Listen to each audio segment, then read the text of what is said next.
Cool. Book available है? Book दिख रहा है अपना? यस दी। ठीक है, आगे समझते हैं। A continuous probability distribution for a variable. कोई भी एक वेरिएबल लूंगी मैं, ठीक है, सपोजिटली मैंने लिया हेड, हेड का एग्जाम, हेड कॉइन टॉस का एग्जांपल लेते हैं, ठीक है। मैंने 1000 अटेम्प्ट्स लिए, मैं टॉस कर रही हूँ, टॉस कर रही हूँ, टॉस कर रही हूँ, तो मेरे लिए क्या हो जाएगा, ये एक वेरिएबल है। वेरिएबल क्यों है? चेंज होगी वैल्यू, या तो हेड आ सकता है या तो टेल आ सकता है। तो 1000 टाइम्स में दिस इज माई वेरिएबल, क्योंकि it has more than one value, तो हेड भी आ सकता है, टेल भी आ सकता है। तो ये हो गया वेरिएबल की बात।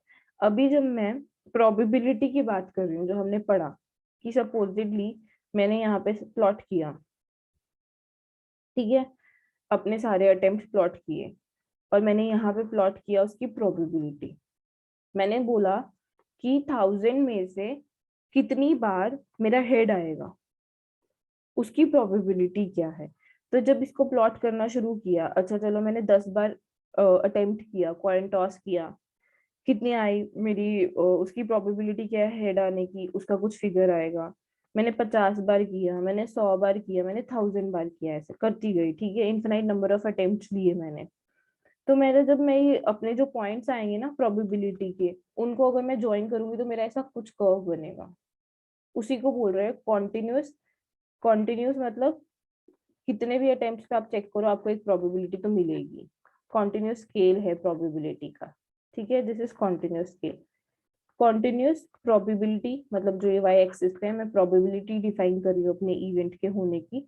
डिस्ट्रीब्यूशन मतलब different different probabilities, different different events पे डिफरेंट डिफरेंट वेरिएबल चेंज होने पे मेरी डिफरेंट डिफरेंट प्रोबेबिलिटीज आएंगी।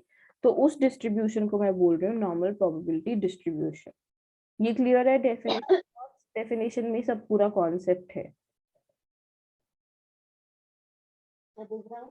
Is it clear, guys? Can I move forward? Yes the, it's clear. Cool. ठीक है। And it was given by Gauss और Laplace Gauss distribution भी बोलते हैं इसको हम लोग, ठीक है। The normal distribution is determined by two parameters. क्या है? Mean and variance. जब भी हम y एक्सिस पे चीजें प्लॉट करते हैं ना, सॉरी x एक्सिस पे चीजें प्लॉट करते हैं, सपोजिटली यहाँ पे मैंने प्रोबेबिलिटी डिफाइन किया अपना, यहाँ पे मेरा वेरिएबल है, ये कोई भी इवेंट है, या मैं मीन्स में भी डिफाइन कर सकती हूँ अपने इवेंट्स को। तो जब भी मैं प्लॉट करती हूँ, तो मेरा जो टॉप मोस्ट पॉइंट होता है ना, वो मेरा मीन होता है। मतलब मैं ये पूरे वेरिएबल का अगर मीन निकालने बैठूंगी ना, तो वो यहाँ पे आएगा। प्लस मेरे कुछ डिस्ट्रीब्यूशन में यहाँ पे अगर मैं बाकी स्कोर्स को रिलेट करने की कोशिश करूंगी ना, तो वो एक वेरिएंस से रिलेट होंगे। तो वही बोल रहे हैं कि जो प्रोबेबिलिटी डिस्ट्रीब्यूशन कर्व है, हम उसको मीन से एंड वेरिएंस से डिटरमाइन करते हैं, ठीक है। कभी भी आपने देखा होगा या पढ़ा होगा, I don't know which subject it was in, हाँ, बायोफिजिक्स किसी ने शुरू किया है क्या? Okay fine. ऐसे बहुत सारे जगह पे आप पढ़ोगे, जब आपको बोला जाएगा कि मीन ऑफ द रिसर्च या पॉपुलेशन ऑफ द रिसर्च ऐसा था, मीन समथिंग स्टैंडर्ड डेविएशन 1 और 2, ऐसा। सो बेसिकली उस टाइम पे वो लोग रेफर कर रहे हैं नॉर्मल डिस्ट्रीब्यूशन कर्व को, ठीक है। और नॉर्मल डिस्ट्रीब्यूशन कर्व में मीन इस वाली चीज को बता रहे हैं कि ये जो मीन है उसका वैल्यू क्या है, और हम कितने स्टैंडर्ड डेविएशन पे, कितने वेरिएंस पे बात कर रहे हैं। तो ये पूरा जो वाई एक्सिस हो जाता है, वो कन्वर्ट हो जाता है स्टैंडर्ड डेविएशन के टर्म्स में। वो हम कन्वर्जन आगे कैसे देखेंगे कि कैसे होती है, ठीक है। बेसिकली मीन और वेरिएंस के रिस्पेक्ट में हम लोग नॉर्मल डिस्ट्रीब्यूशन कर्व को डिफाइन करते हैं। आई क्लियर इट मोर जब थोड़ा एग्जांपल है उसमें जाएंगे आगे। The normal distribution are used to represent the real valued random variables, ठीक है, जो एग्जिस्ट करते हैं रियल में, और उनका रैंडमनेस है। वेरिएबल इज नॉट फिक्स्ड, ठीक है, कितनी भी वैल्यूज ले सकते हैं। रैंडम वेरिएबल मतलब they can take as many values as possible, whose distributions are unknown, हमको पता ही नहीं है, ठीक है, उन सबको रिप्रेजेंट करता है नॉर्मल डिस्ट्रीब्यूशन, जिसका हमको एक्चुअल में नहीं पता होता है, but we know from history कि कोई भी कॉन्सेप्ट लूंगी या मैं कोई भी वो थ्योरी चीज को डिफाइन करने की कोशिश करूंगी, वो नॉर्मल डिस्ट्रीब्यूशन ही फॉलो करेगी. They are used very frequently in the areas of natural sciences, social sciences. When the normal distribution is represented in the form of a graph, it is known as normal probability distribution curve or simply normal curve. ठीक है, यहाँ तक किसी को कोई doubt है? आगे चले. Okay. A normal curve is a bell shaped. This is how normal curve look. And अगर आप इसको देखोगे तो ये बेल की तरह लग रहा है. So that is why we call it also bell-shaped curve. Bilaterally symmetrical मतलब जो यहाँ दिख रहा है वही यहाँ दिख रहा है. Left side and right side, they are both same. So bilaterally symmetrical. And is continuous frequency distribution curve. Continuous मतलब कि कोई भी, यहाँ पे आप फ्रीक्वेंसी भी लिख सकते हो और यहाँ पे आप प्रोबेबिलिटी भी लिख सकते हो. ठीक है, मतलब जैसे भी रिसर्चर ने डिफाइन किया हो, बट मैं फ्रीक्वेंसी प्लॉट करूंगी तो भी मेरा नॉर्मल कर्व आएगा, मैं प्रोबेबिलिटी कर्व प्लॉट करूंगी तो भी मेरा नॉर्मल कर्व आएगा. तो वो बोल रहा है कि कॉन्टिन्यूअस है, हमेशा हर प्रोबेबिलिटी पे आपको कुछ ना कुछ वैल्यू मिलेगा. That is what it means. Discontinuous नहीं है. The curve is known as normal probability distribution curve because y ordinates provides relative frequencies or probabilities instead of the observed frequencies. I think we studied it in earlier chapters, relative frequency or observed frequency में फर्क क्या होता है. A continuous random variable can be said to be normally distributed if the histogram of its relative frequency has shape of curve. अभी histogram क्या होता है हमने ये पहले पढ़ा हुआ है. ठीक है, वो कुछ नहीं. हिस्टोग्राम क्या होता है, जब भी हम प्लॉट कर रहे होते हैं तो हम बार्स लेते हैं. जब भी हम बार डायग्राम बना रहे हैं closely without any space, supposedly यहाँ पे मैंने फ्रीक्वेंसी प्लॉट की, यहाँ पे मैंने स्कोर्स प्लॉट किए और मैं उसको डॉट नहीं दिखा रही हूँ, मैं उसको बार से दिखा रही हूँ. ठीक है, ये डिफरेंट स्कोर की फ्रीक्वेंसी, फिर ये डिफरेंट स्कोर की फ्रीक्वेंसी, फिर ये डिफरेंट स्कोर की फ्रीक्वेंसी. तो वो बोल रहे हैं कि जब मैं ऐसे पूरा हिस्टोग्राम है जो बार ग्राफ जिसके बीच में कोई स्पेस नहीं होती है उसी को हिस्टोग्राम बोलते हैं. जब मैं इन सबके पॉइंट्स को भी टच करूंगा, ये जो मिडल पॉइंट्स होते हैं उसको भी मैं अगर हिस्टोग्राम को भी कवर करने की कोशिश करूंगा तब भी मेरा नॉर्मल कर्व ही बनेगा. This is what they are saying. It is the most important to understand the characteristics of frequency distribution of normal curve in the fields of mental measurement and experimental psychology. ठीक है, वो समझते हम लोग. किसी को कोई डाउट है यहाँ पे? Otherwise I'll move forward to importance of normal distribution. Did you get a fair idea what is normal distribution और क्यों है, क्या है, kind of? Yes, it's clear. समझ आ रहा है. Fine. ठीक है, आगे बढ़ते हैं इंपॉर्टेंस ऑफ नॉर्मल डिस्ट्रीब्यूशन में. As discussed earlier, the normal distribution plays a very significant role in the fields of natural science and other social sciences. Some of the relevance of the normal distribution are described below. ठीक है, points देख लेते हैं हम लोग. A normal distribution is a continuous distribution, ये हमने देखा है, and plays a significant role in statistical theory and inference. जब भी हम 108 inferential statistics पढ़ेंगे, ठीक है, जो भी हमारे हाइपोथेसिस फॉर्मुलेशन होती है, जो भी रिसर्चर एक हाइपोथेसिस फॉर्मुलेट करता है, फिर डेटा कलेक्ट करता है, फिर उसके ऊपर डेटा एनालिसिस करता है, उसके बाद बेस्ड ऑन सम theories या फिर based on some reference to standard normal distribution curves बोल देते हैं. इस चीज को रेफरेंस मान के कि नॉर्मली पॉपुलेशन का inferential statistics is all about taking decisions about population based on your sample. तो हम इसमें मान के चलते हैं कि मेरा पॉपुलेशन जो है ना वो नॉर्मल डिस्ट्रीब्यूटेड है. तो जो भी मैं सैंपल का डिसीजन लेता है रिसर्चर इन्फरेंशियल स्टैटिस्टिक्स में, हाइपोथेसिस को रिजेक्ट करता है या एक्सेप्ट करता है, that is based on this graph. ठीक है, हम लोग डिटेल में पढ़ेंगे 108 में, बट बेसिकली ये नॉर्मल प्रोबेबिलिटी डिस्ट्रीब्यूशन को मैं रेफर करके ही अपना डिसीजन लेता है researcher, whether he is accepting or rejecting his null hypothesis. ठीक है, the normal distribution has various mathematical properties which makes it convenient to express the frequency distribution in simplest form. ठीक है, normal curve के बहुत सारे बड़े बड़े जैसे इक्वेशंस ऑफ सर्कल रहती है, वैसे ही इक्वेशंस ऑफ नॉर्मल कर्व भी रहती है। तो डिफरेंट डिफरेंट सिनेरियोज के लिए हमने different different normal probability curves define करके रखे हैं, but they are easily convertible.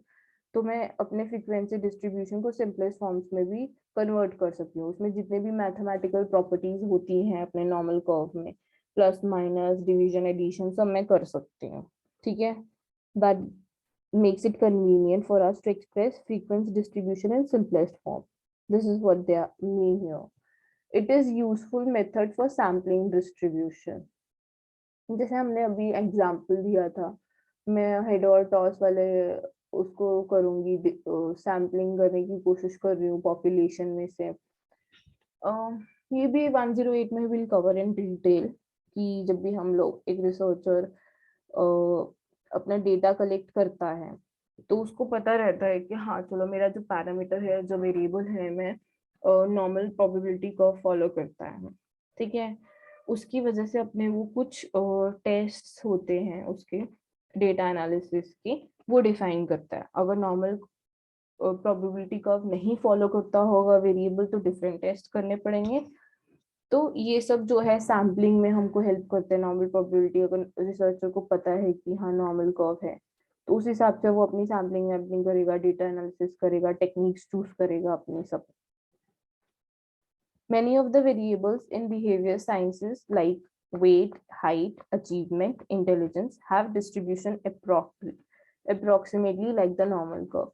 This is what I said कि जो हमारा साइकोलॉजी है या बिहेवियरल साइंसेस है, जो बहुत सारे कॉन्सेप्ट्स होते हैं जैसे वेट हो गया, हाइट हो गया, अचीवमेंट हो गया, इंटेलिजेंस हो गया, उनको भी मैं प्लॉट करूंगी ना। मैं जाऊंगी पॉपुलेशन में और उनसे डेटा रिकॉर्ड करूंगी, तो मैं अब उसको प्लॉट करूंगी ना जब भी, तो हमेशा एक नॉर्मल कर्व मिलेगा हमको। तो इसकी वजह से इसकी एप्लीकेशंस बढ़ जाती है डिफरेंट डिफरेंट एरियाज में।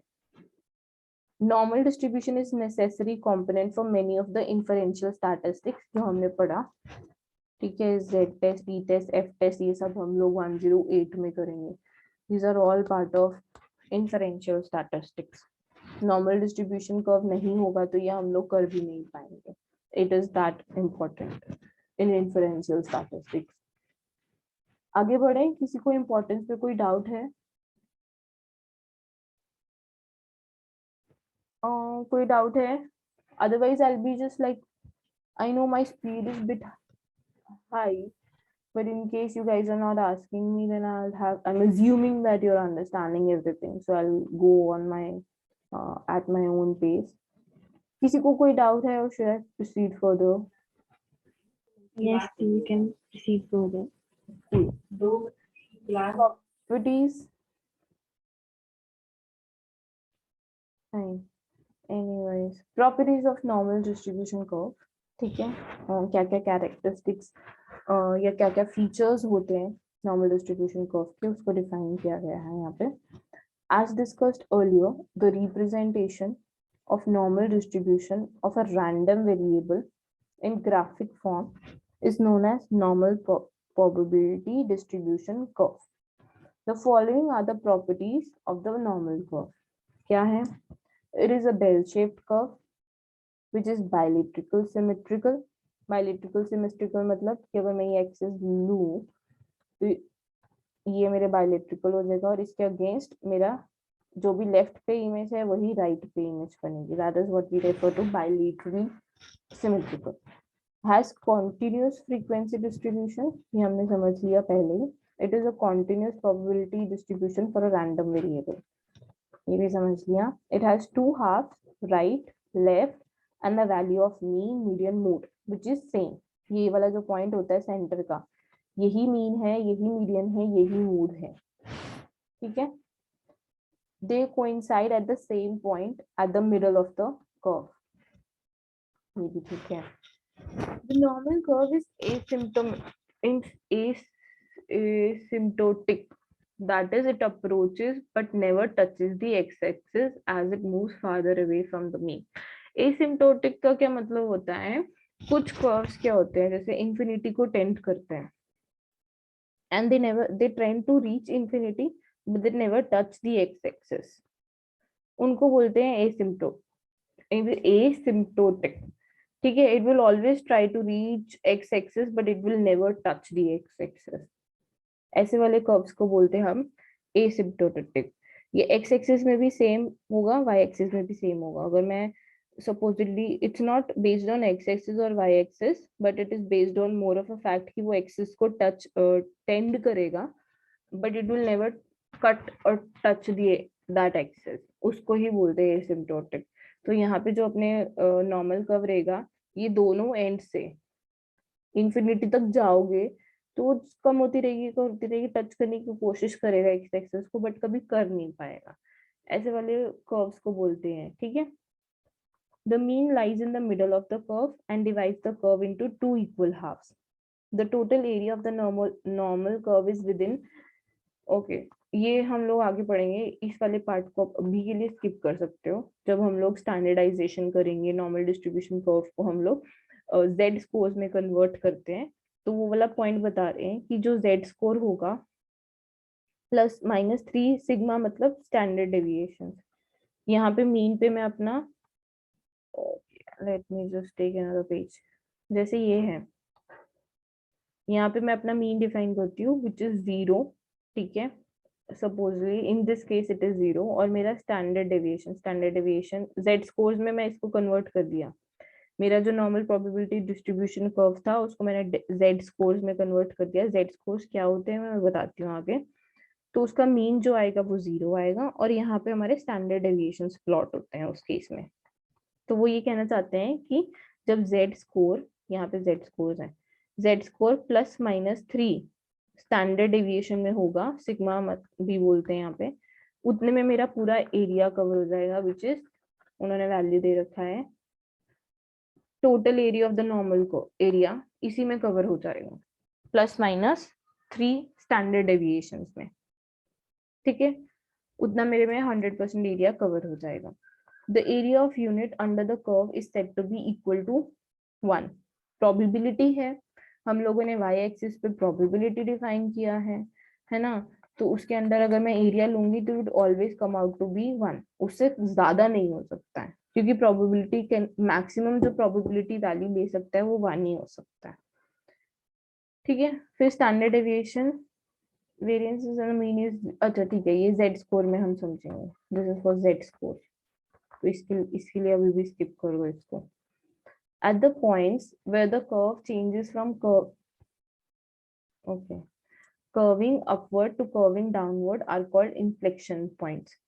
जो ये वाले पॉइंट्स होते हैं यार, ये ऊपर जा रहा था, यहाँ से नीचे आना शुरू किया, ठीक है। Curving upward to curving downward are called inflection points. The Z scores or the standard scores in NPC, which is normal probability curve, towards the right from the mean are positive and towards the left are the negative. वही है, ये अगर मैंने Z scores का plot किया, यहाँ पे 0 होगा, मीन 0, यहाँ से आगे जाऊंगी तो Z scores पॉजिटिव आएंगे, यहाँ से लेफ्ट साइड पे जाऊंगी तो Z scores नेगेटिव आएंगे। This is what they mean. इन्होंने बहुत मिक्स कर दिया है, जेड स्कोर्स वाले भी पॉइंट्स इसी में डाल दिए नॉर्मल डिस्ट्रीब्यूशन कर्व में, तो थोड़ा कंफ्यूजिंग है but this is what they mean. About 68% of the curve area क्या होता है कि जैसे मैंने ये ग्राफ बनाया तो इस ये पॉइंट लिया और ये पॉइंट लिया, इसके अंडर कितना परसेंटेज ऑफ स्कोर्स मेरे फॉल कर रहे हैं उसको बोलते हैं area under the curve. Falls within, यहाँ पे बात कर रहे हैं 68% of the curve area, that is 68% of the scores जो भी हमने प्लॉट किए हैं, falls within the limits of plus or minus 1 standard deviation unit, and this is fixed. आप कोई भी कर्व उठा के देखोगे नॉर्मल प्रोबेबिलिटी का, दिस इज फिक्स्ड बिकॉज ये स्टैंडर्डाइज हो चुके हैं कर्व्स। स्टैंडर्डाइज कैसे किए हमने कर्व्स? Using Z scores. ठीक है, वो आगे पढ़ेंगे जेड स्कोर्स ढंग से होता क्या है। बट जब भी मैं नॉर्मल डिस्ट्रीब्यूशन कर्व को कन्वर्ट कर देती हूँ स्टैंडर्डाइज फॉर्म में, ताकि उसको कोई भी यूज कर पाए किसी भी सब्जेक्ट में, किसी भी रिसर्च में, एक स्टैंडर्ड ग्राफ को फॉलो कर पाए, उसको जेड स्कोर बोलती हूँ। तो जब मैंने उसको स्टैंडर्डाइज कर दिया तो उसकी प्रॉपर्टीज भी क्या हो जाएंगी? स्टैंडर्डाइज हो जाएंगी। तो जब मैं उस कर्व का, स्टैंडर्डाइज कर्व का 68% ऑफ द केसेस देखूंगी, तो वो हमेशा फॉल करेंगे plus minus 1 standard deviation unit में। ठीक है, from the mean about 95% of the curve area falls within the limit of 2 standard deviations. 2 standard division, 1 standard division क्या है वो समझो। जैसे मैंने यहाँ पे प्लॉट किया स्टैंडर्डाइज कर्व अपना, मीन 0, स्टैंडर्ड डिवीजन 1, 2, यहाँ पे -1, -2। तो मैं अगर -1 से +1 ये मेरा स्टैंडर्ड डेविएशन में देखूंगी कितने नंबर ऑफ केसेस फॉल कर रहे हैं, तो वो यहाँ पे 68% केसेस मेरे फॉल कर रहे होंगे। अगर मैं स्टैंडर्ड डेविएशन -2 to 2 देखूंगी तो मेरे कितने परसेंटेज ऑफ केसेस फॉलो करेंगे? That would be 98। ठीक है, this is what they mean कि मेरा परसेंटेज स्कोर्स कितना कवर हो रहा है पर स्टैंडर्ड डेविएशन, वो फिक्स्ड रहेगा हमेशा। 99.7% कितने में? ±3 स्टैंडर्ड डेविएशंस में। The normal distribution is free from skewness. Skewness क्या होता है? जैसे ये है, ये टेढ़ा हो गया थोड़ा, ये कर्व ग्राफ, या फिर ये ऐसे हो गया, या फिर ये ऐसे एकदम सीधा हो गया, इसको स्क्यूनेस बोलते हैं। ये भी आगे हमारा सेक्शन आएगा, उसको समझेंगे। तो वो ये बोलना चाहते हैं जो नॉर्मल डिस्ट्रीब्यूशन कर्व होता है ना, that is completely free from skewness. ऐसा कुछ नहीं है, ऐसा ही रहेगा वो सीधा हमेशा कर्व। ठीक है, that is coefficient of skewness amounts to 0। इसमें कोई भी स्क्यूनेस नहीं है, तो मतलब कोफिशिएंट स्क्यूनेस क्या हो जाएगा? 0। स्क्यूनेस क्या होता है वो हम पढ़ेंगे यहाँ आगे। किसी को कोई डाउट है यहाँ तक? किसी को कोई कंफ्यूजन या डाउट हो यार? दी, ये जितने भी एरिया वाला आपने बताया था, ये हम इन जनरल सारे के सारे नॉर्मल सब, कर्व्स के लिए हाँ, बात कर रहे हैं ना? सब स्टैंडर्डाइज नॉर्मल प्रोबेबिलिटी कर्व के लिए बात कर रहे हैं, जो हम समझेंगे। हम्म। जैसे ये है, this is normal probability distribution curve, but यहाँ पे क्या है? This is standardise. कैसे? क्योंकि हमने इसको डिफाइन किया है मीन में, which is the middle point, and ये वाली चीज स्टैंडर्ड डेविएशन में। ठीक है, जब भी मैं मीन स्टैंडर्ड डेविएशन में अपना कर्व देखूंगी तो मैं मान लूंगी दिस इज स्टैंडर्डाइज। इसमें मेरे सारे फॉलो होंगे, वो जो भी मैंने ये बोला कि इतने में 68% लाइक कर रहा होगा या इतने में 95% लाइक कर रहा होगा। दिस इज मतलब this kind of a fixed law की तरह मान लो, ये हमेशा एग्जिस्ट करेगा, ये करेगा। This is true for every NPC. Okay जी। हाँ, the fraction areas in between any two given z scores is identical in both halves of the curve. For example, the fractional area between z scores of +1 is identical to -1. Basically वो ये कह रहे हैं कि जैसे मैंने ये है, सॉरी हाँ, ये वाला ले लो, यहाँ पे +1 z है और यहाँ पे -1 है, तो इतने में जो नंबर ऑफ परसेंटेज केसेस होंगे और +1 वाले में, उतने ही -1 वाले में होंगे। ऑब्वियस भी है वो तो, क्योंकि हम बोल रहे हैं सिमेट्रिकल है, तो जितना पॉजिटिव साइड चीजें होंगी उतना ही नेगेटिव साइड चीजें होंगी। Further, the height of the ordinates, which is y-axis, at a particular z score in both the halves of the curve is same. Ordinates यहाँ पे है y-axis। तो ठीक है, अभी मैं यहाँ पे -1 को प्लॉट करूँ, देखूं ऊपर क्या है, यहाँ पे कुछ मेरे y की वैल्यू आएगी, और +1 पे देखूं ऊपर जाके y क्या है। अभी कर्व अच्छा नहीं है बट ठीक है, तो ये y की वैल्यू सेम रहेगी, चाहे मैं +1 पे देखूं या -1 पे देखूं, मेरा p की वैल्यू सेम आएगी। This is what they mean. For example, the height of an ordinate, height मतलब y एक्सिस पे जो है probability of an ordinate at +1 z score is equal to height of ordinate at -1 z score. किसी को कोई doubt? This is how it will look, जो भी हमने पढ़ा अभी तक। किसी को कोई डाउट है तो बताओ यार, वरना फिर आगे चलते हैं। ओके, इट्स क्लियर अभी तक का तो। ठीक है, these are standard deviations, sigma plus standard deviation 2 3, ऐसे हम लोग स्टैंडर्ड डेविएशंस में डिफाइन करते हैं उसको, स्टैंडर्ड को। अभी पढ़ते हैं, जो उन्होंने इतना खचर पचर कर दिया था, अभी थोड़ा ढंग से पढ़ते हैं स्टैंडर्ड स्कोर्स क्या होते हैं। ठीक है, स्टैंडर्ड स्कोर और Z score is a transformed score. Transformed मतलब हमने उसको चेंज किया है। ठीक है, कहाँ से? जो भी हमारे प्रोबेबिलिटीज आ रही थी, सपोजिटली मैंने आईक्यू लिया, ठीक है, मैंने रिसर्चर ने गया, उसने लाखों लोगों का आईक्यू जाके टेस्ट किया और उसने क्या किया, फिर स्कोर्स को प्लॉट कर दिया यहाँ पे। ठीक है, फिर उसने देखा, अपने एनालिसिस किया कि 100 आईक्यू कितने लोगों का आ रहा है, मतलब 100 आईक्यू आने की प्रोबेबिलिटी क्या है मेरे पॉपुलेशन में, उसको डिफाइन किया। तो ऐसे सब स्कोर्स की, जितने भी स्कोर्स पॉसिबल थे या जितने भी स्कोर्स आए उसके रिसर्च में, उसने सबको प्लॉट कर दिया, प्लॉट करते गया था। तो ऐसे नॉर्मल कर्व बना उसका कुछ। This is how it looked, IQ को जब उसने प्लॉट किया। ठीक है, यहाँ पे वो प्रोबेबिलिटी भी प्लॉट कर सकता था या रिलेटिव फ्रीक्वेंसी भी प्लॉट कर सकता था। तो उसने देखा ये बन गया। अभी मैं, अगर कोई नया रिसर्चर कोई और रिसर्च करना चाहता है आईक्यू पे, ठीक है, और उसका क्या होगा, बीच वाला जो पॉइंट होगा ना वो अलग हो सकता है। मेरा यहाँ पे सपोजिटली मीन आ रहा है 100, कि मैक्सिमम प्रोबेबिलिटी या मैक्सिमम लोगों का 100 मीन आया। क्यों? क्योंकि एक रिसर्चर ने रिसर्च की, रिसर्चर 1 ने किया। ठीक है, अभी रिसर्चर 2 ने भी किया सपोजिटली कहीं और किसी सिटी में, उसने अपना ग्राफ प्लॉट किया, उसका मीन आया सपोजिटली 110। ठीक है, तो ये this is not something which is standardised. मेरे को ये पता है कि आईक्यू हमेशा नॉर्मल कर्व को फॉलो करेगा, बट मुझे ये नहीं पता कि डिफरेंट पॉपुलेशन में या डिफरेंट रिसर्च में या डिफरेंट टाइम्स पे मैं रिसर्च करूंगी तो उसका प्रोबेबिलिटी क्या होगा या फिर मेरा उसका मीन क्या होगा। तो ये स्टैंडर्डाइज नहीं है।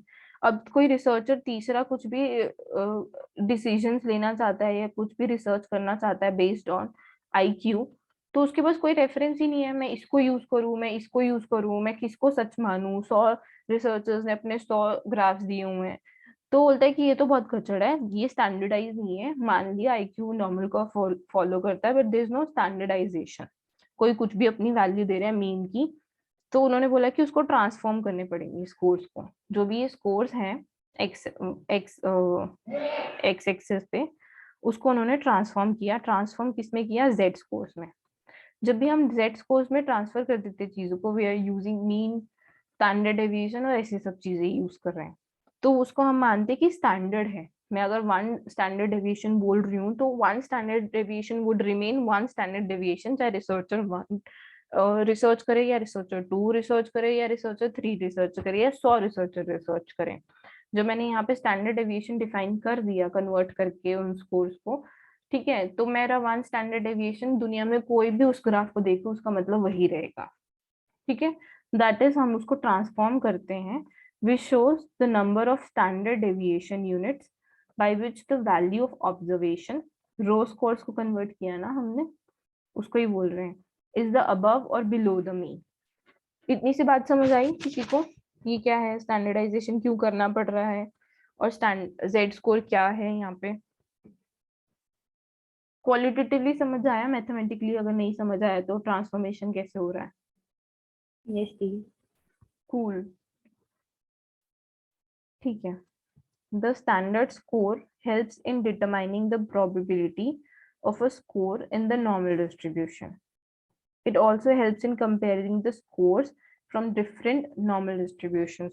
अभी मेरा Z score अगर मैंने स्टैंडर्डाइज कर दिया, तो मैं IQ का Z स्कोर लूँ और मैं सपोजिटली EQ का Z स्कोर ले लूँ, तो मैं अब कंपेयर कर सकती हूँ, क्योंकि मैं IQ जो उठा रही हूँ वो भी Z स्कोर से उठा रही हूँ जो कि स्टैंडर्डाइज्ड है, और मैं EQ जो उठा रही हूँ वो भी Z स्कोर है जो कि स्टैंडर्डाइज्ड है।